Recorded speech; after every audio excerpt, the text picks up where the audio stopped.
Okay, it looks like I am live. Welcome to McEntee Law Group's First Friday. I'm Dan Rock. I'm an immigration attorney with McEntee Law.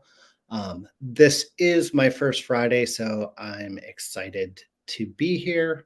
I'm doing it live. Um, I guess we will start off with some updates. The government narrowly avoided a shutdown this past weekend. Unfortunately, they just pushed it off 47 days. So there is potential for a shutdown come mid-November. Uh, what will what impacts that may have if there is a shutdown?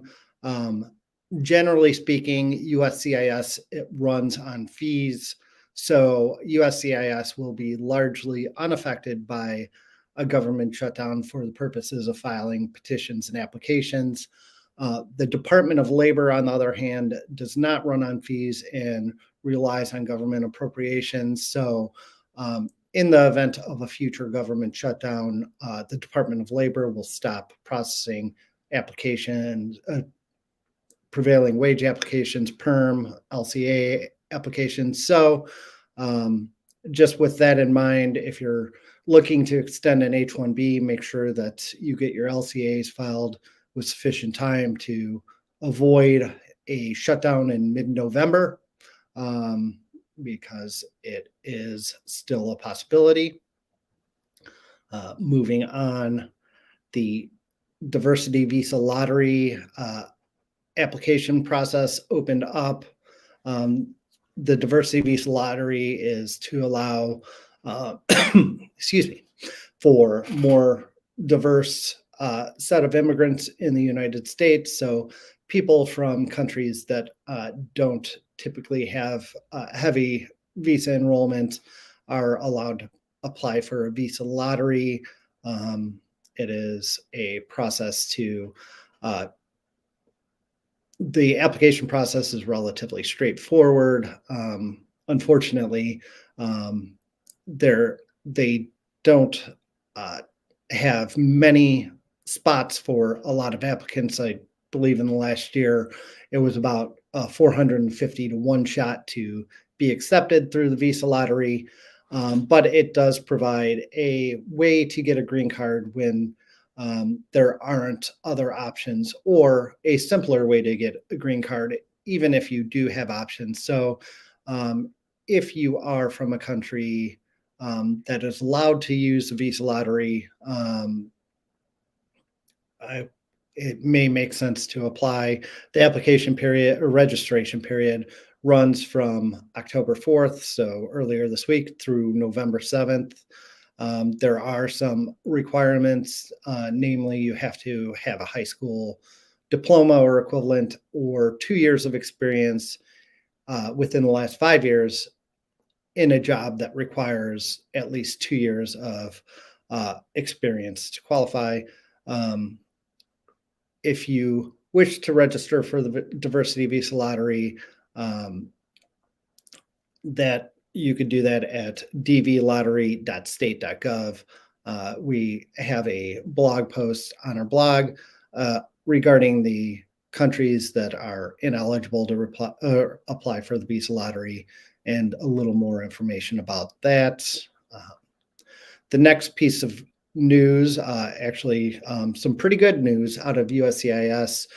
They are extending the period of validity for EAD cards to 5 years for a number of categories, most notably applications for asylum and withholding of deportation or removal, adjustment of status applicants, and application for suspension of deportation or cancellation of removal.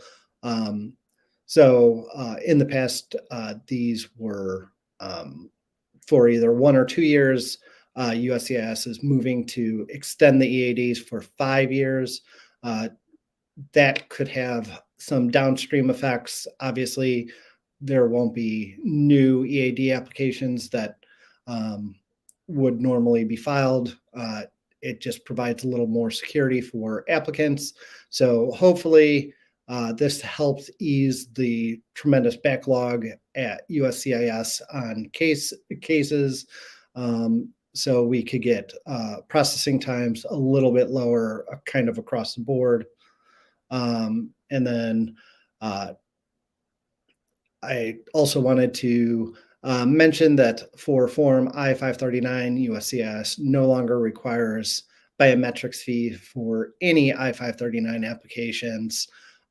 So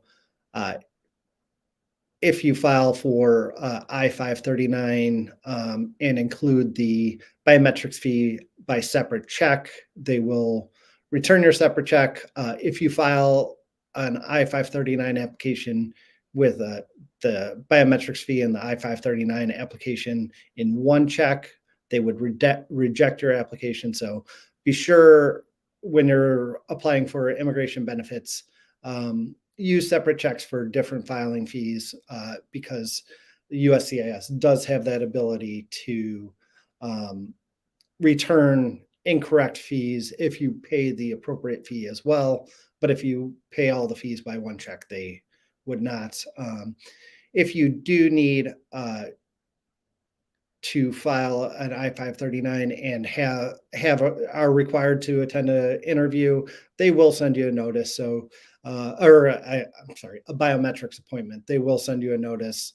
So you will have to go to the biometrics. If you receive a biometrics appointment notice, definitely do the biometrics appointment. And then the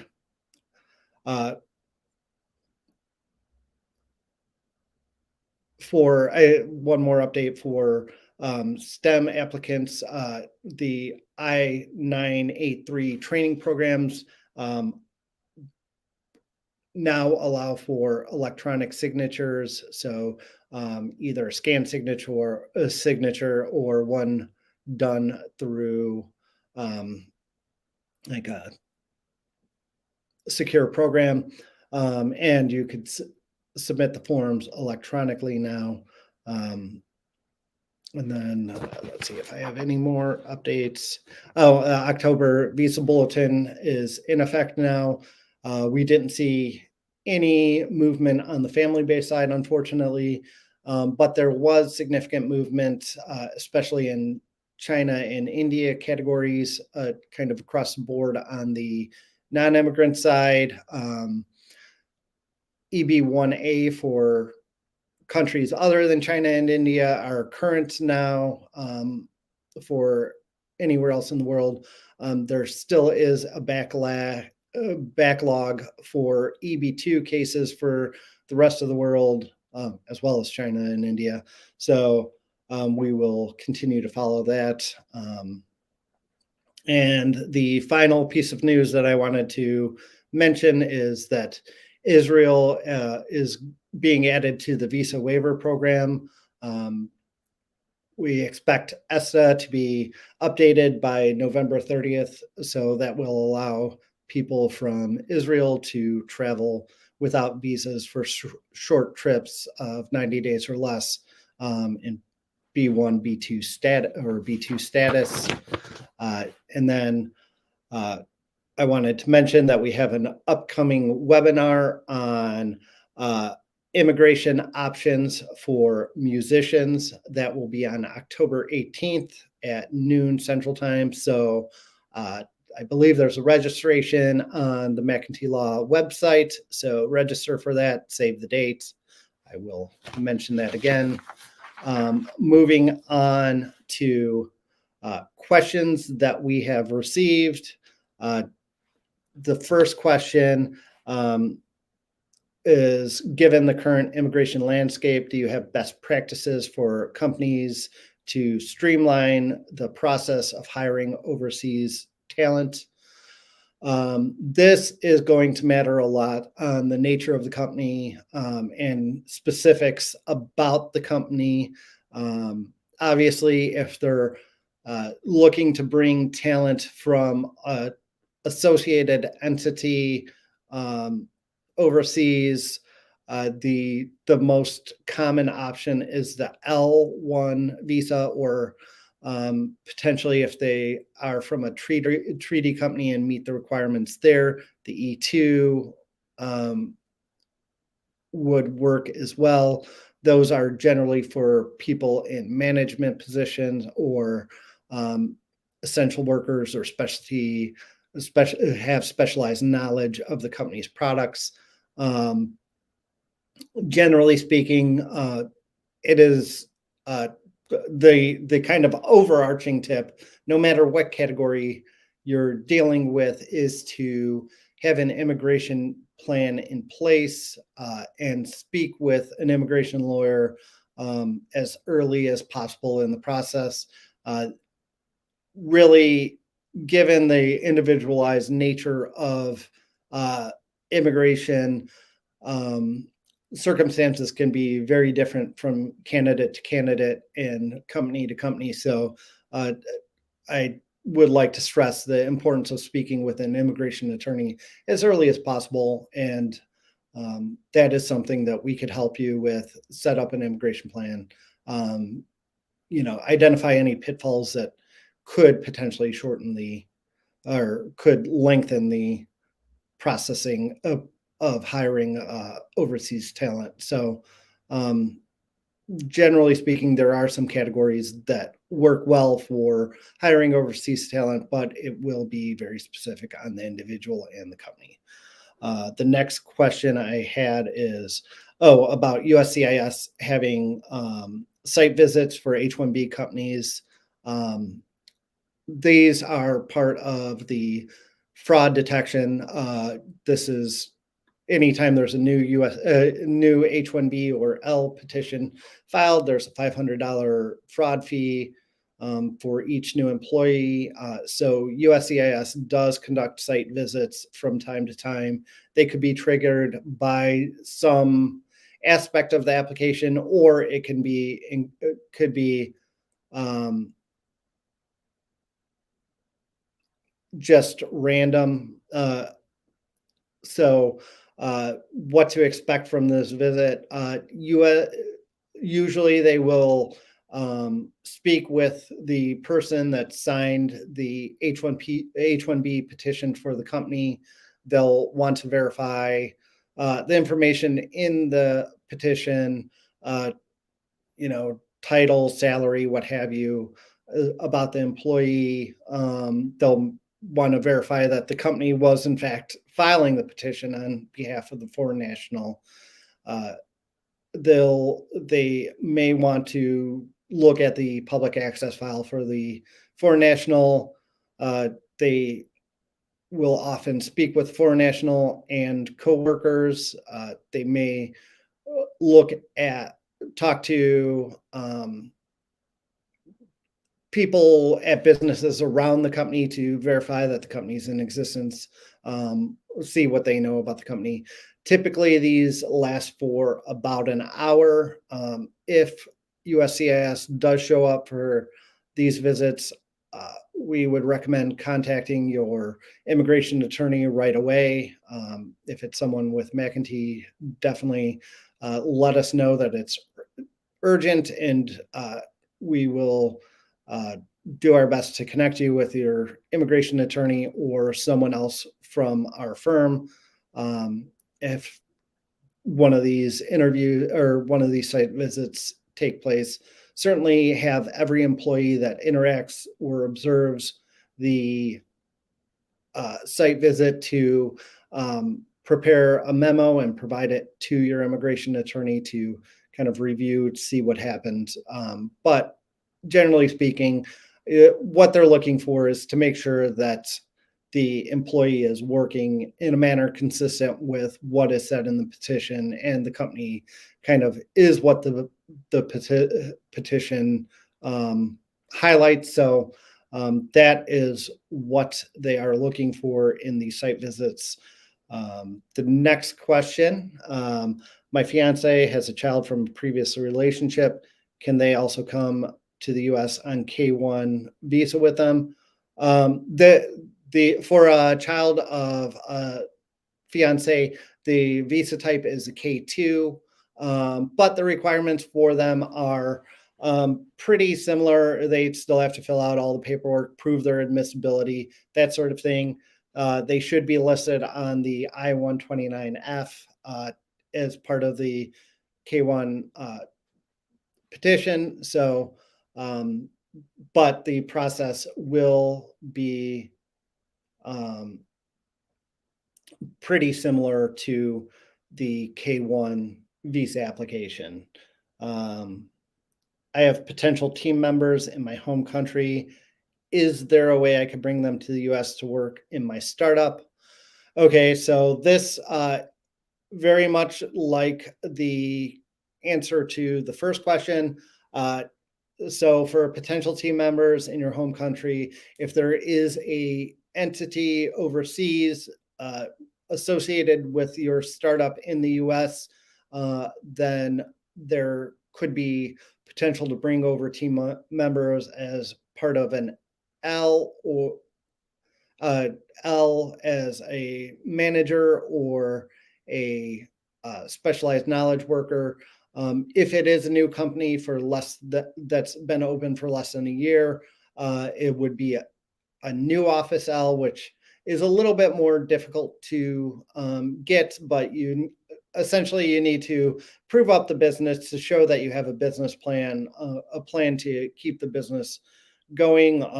That in that case, the L would only be given for 1 year, and then you'd have to reapply to kind of show what the state of the company is. Now, you don't have to be matching the business plan exactly after the 1 year period, but USCIS wants to see that you are continuing to operate as a business, that the business hasn't gone under, uh, or that there still is a need for your L1 employee.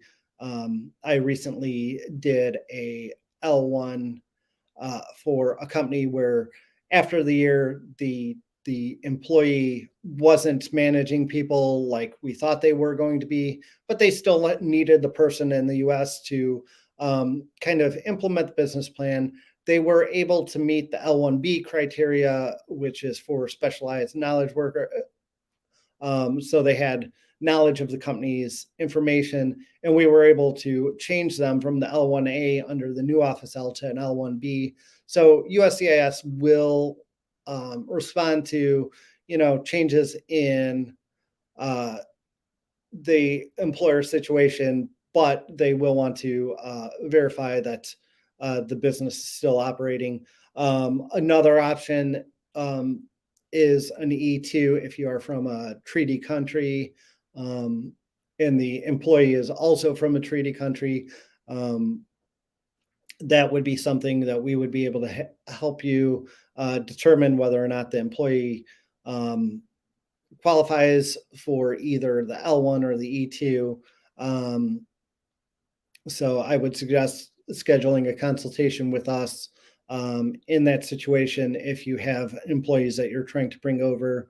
Um, there are a few other options depending on the countries that the employees are trying to bring over are from and their situation. So, again, this is something that more specifically we would need to schedule a consultation, talk through the options, but there are certainly possibility of bringing workers from a foreign country to work for your startup. Um, and then let's see here. The last question on that I have right now is there a deadline for applying for asylum after entering the U.S.? Um, what if I've been here for several months or years? Generally, there is a 1 year timeline for applying for asylum. It can be different if you're placed in the expedited asylum process.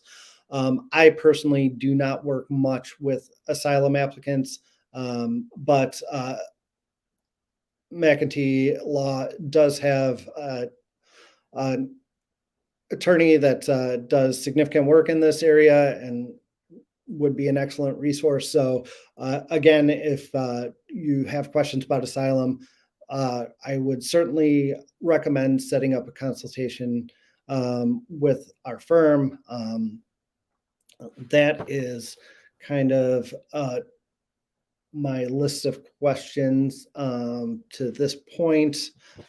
So I would just like to again highlight that we have an upcoming webinar on U.S. immigration options for musicians that will be on October 18th at noon. And if there are no additional questions, I wish I had some music to play us out, but I do not. So I guess I will wrap up this first Friday. Thank you for joining us. Please be aware that this is available every Friday with McEntee Law. I hope you enjoyed. Have a pleasant rest of your day. Thank you.